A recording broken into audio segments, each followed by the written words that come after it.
হঠাৎ করে কে যেন আওয়াজ দিল ঘরের দরওয়াজায়, আল্লাহ কারীম আমি ভিক্ষুক, আমার কিছু ভিক্ষা দাও। স্বামী বেচারা ডাক দিয়া কয়, এখন মেজাজটা কেমন লাগে? ও স্ত্রী কি করা যায়? কয় কিছু ভিক্ষা দিয়া দাও। কয় দিব না। কেন দিবা না? আমার আব্বাকে দেখছি কোনদিন সাইল রে ফিরাইয়া দেয় নাই। আল্লাহর আইন হলো, ও বান্দা, ওয়া আম্মাস সাইলা ফালা তানহার, সুয়ালকারী ভিক্ষুকের কখনো ধমক দিবি না, খবরদার। পারো না ক্ষমা চাইয়া বিদায় দাও, ধমক দিবা না, কারণ মাজলুমের চোখের পানির বরদোয়া জাগায় কবুল হয়ে যায়।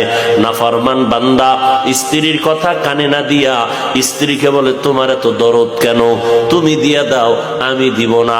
স্ত্রী বলে, না, খালি হাতে ফিরাইয়া দিও না, তুমি তো তারে কোটি টাকা দিবা না, সামান্য দিবা, দিয়া দাও। স্ত্রীর কথা স্বামী না শুনিয়া মেজাজটা কেমন যেন গরম হয়ে গেল। গরম মেজাজ নিয়া দরজার কিনারায় দাঁড়াইয়া ভিক্ষুকের ইচ্ছা রকম গালাগালি করলো, রে বেহায়া বেয়াদব, যে কোনো সময় এসে দরজায় দাঁড়াও, লজ্জা করে না? বের হয়ে যায় এখান থেকে, না হয় ঘাট ধাক্কা দিয়া বের করে দিব। এইভাবে ধমকাইয়া যখন বিদায় দিল, ভিক্ষুকটা চলতেছে বাড়ির দিকে, আর চোখের পানি বেয়ে বেয়ে পড়ে গাল ভিজে যাচ্ছে, আর আসমানে তাকাইয়া ডাক দিয়া বলে, মালিক আমি গরিব মানুষ, তুমি আমারে বানাইছো, আমারে ভিক্ষা দিতে পারবে না? বললেই তো হয়ে যাইতো, আমারে কেন গালাগালি করলো? তোমার কাছে বিচার চাই, এই জমিনে আমগো গরিবের বিচার কেউ করবে না, তুমি আসমান থেকে বিচার করো। আল্লাহ কয়, অন্যায় করলে ছাড় দিব, কিন্তু সীমা লঙ্ঘন করলে আর ছাড় নাই। জমিনের মধ্যে আমি জায়গায় বিচার শুরু করব।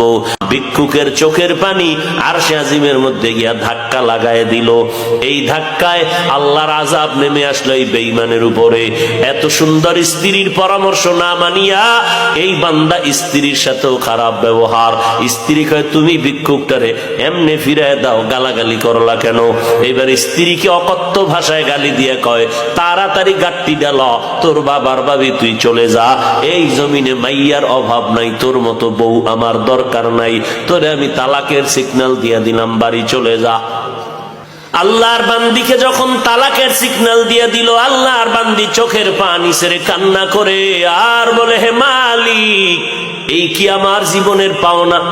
আমিও আজ মাজলুম হয়ে গেলাম। স্বামীর সাথে তো বেয়াদবি করি নাই, তুমি কুদরতের ফয়সালা দাও, কোথায় যাবো রে মালিক? না করি, এরপরে শেষ সময় বিদায় নামতেই হবে, থাকতেই দিবে না। আল্লাহর বান্দি বিদায় নিয়ে বাবার বাড়ি চলে গেল কান্না কণ্ঠ নিয়ে। আব্বা জান, আমার কপাল বুঝি খারাপ হয়ে গেল। আল্লাহ কয়, তোর উপর পরীক্ষা, ধৈর্য ধারণ কর। আল্লাহর বান্দা মেয়েটাকে ডাক দিয়ে কয়, ধৈর্য ধারণ করো। আল্লাহর বান্দি ঘরের মধ্যে আছে, এখন বাবার ঘরে থাকে, আল্লাহর কাছে নামাজের মুসাল্লায় বৈশা কান্না করে, কোরআনের তেলাওয়াত করে, আর আল্লাহর কাছে বলে, আল্লাহ তুমি দয়া করে আমাকে মাফ করে দাও। আর একজন জীবনে যদি স্বামী থাকে, তুমি নেককার স্বামীর ব্যবস্থা করে দিও আল্লাহ। 1 বছর পরে অন্যত্র বিয়া হয়ে গেল। এবার স্বামীটা পাইল খুব ভালো, ভালো স্বামী পাইয়া সুন্দর জীবনের ফুলের বাগানের সংসার চলতেছে। একদিনের ঘটনা ঘটতে লাগলো, ঠিক ওই ভিক্ষুকের ওই জালেমের বাড়ি বসে যেমন কথা বলতেছিল, দুপুর বেলা স্বামী আর স্ত্রী খানা খাইয়া মধুর আলাপে ব্যস্ত ছিল। হঠাৎ আগের মতোই দেখে বাড়ির দরজায় একজন ভিক্ষুক আইসা ডাক দিয়ে কয়, আল্লাহ কারীম আমারে ভিক্ষা দাও, আমারে ভিক্ষা দাও। আমার স্ত্রী ডাক দিয়া কয়, কথাটা শুই না। আমি আমার স্বামীকে বলতে যাবো, এর মধ্যে দেখি স্বামী কয়, বিবি কথা বন্ধ করে দাও, আমার ঘরে ভিক্ষুক আসে নাই, আল্লাহ পাকের একজন মেহমান এসে দাঁড়ায় গেছে, একটু সময় দেও, আমি মেহমানদের মেহমানদারি করাই। দরজাটা খুলিয়া ডাক দিয়া কয়, চাচা, বুড়া মানুষ আসেন, এই দুপুর বেলার টাইম গড়াইয়া গেল, খানা খেয়েছেন? বলে না, বসেন ঘরের মধ্যে বসাইয়া, সামনের দরজা দিয়ে খুলিয়া বসাইয়া। এবার স্ত্রীকে কয়, বিবি খানা দানা যা আছে দাও, খানা খায় না নাকি? আজকেও খায় নাই। বলে 3 দিন পর্যন্ত এই ভিক্ষুকটা না খাইয়া কাঁদতেছে। এবার যা পারো দাও, ঘরের থেকে খানা দিলাম, খানা দিয়ে ভিক্ষুকটার সামনে বসে বসে খাইতেছে। আল্লাহর বান্দি হঠাৎ করিয়া অজান্তে পর্দার আড়াল থেকে একটা নজর ভিক্ষুকের দিকে পড়ে গেল। স্ত্রী একটা নজর তাকাইয়া দেখিয়া ঘরের ভিতরে গিয়া এবার চোখের সামনে কাপড় দিয়া কান্না করে, মালিক তোমার কুদরত দেখিয়া ভয় পেয়ে গেলাম।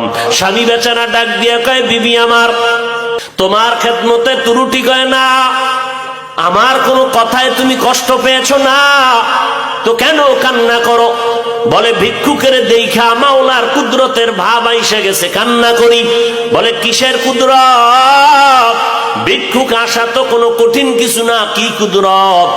বলে ওই ভিক্ষুকটার চেহারায় সামান্য একটু নজর পড়া মাত্র আমার যেন মনে হইল আমার আগের স্বামীর চেহারার মতো দেখা যায়, আমার আগের স্বামীর চেহারার মতো দেখা যায়। বলে বিবি তাই নাকি? বলে হ্যাঁ।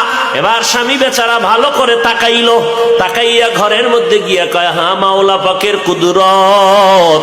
এরে বিবি এই স্বামীর ঘরে তুমি ছিলা? বলে ছিলাম। বলে কতদিন? বলে দীর্ঘ বছর। থাকার পর তোমার বাড়িতে কোনো দুর্ঘটনা হয়েছিল নি? কয় হ্যাঁ হয়েছিল। কি? কয় ওই স্বামীর বাড়ি থাকতে একজন ভিক্ষুক গিয়া আমার দরজায় দাঁড়াইয়া আল্লাহ কারিম বলে যখন ডাক দিয়েছিল, আমার স্বামী ওই ভিক্ষুকটারে পারে না ঘাড় ধাক্কা দিয়া বের করে দিবে, গালাগালি করেছে। আমি স্বামীকে বাধা দেওয়াতে স্বামী আমার সাথে খারাপ আচরণ করিয়া তালাকের আওয়াজ দিয়ে আমাকে ঘর থেকে নামাইয়া দিছে। স্বামী বেচারা কয়, আল্লাহ পাকের কুদরত বড় কঠিন। ওই ভিক্ষুক যখন কান্না করেছিল, আল্লাহ তুমি মেহেরবানি করে বিচার করো।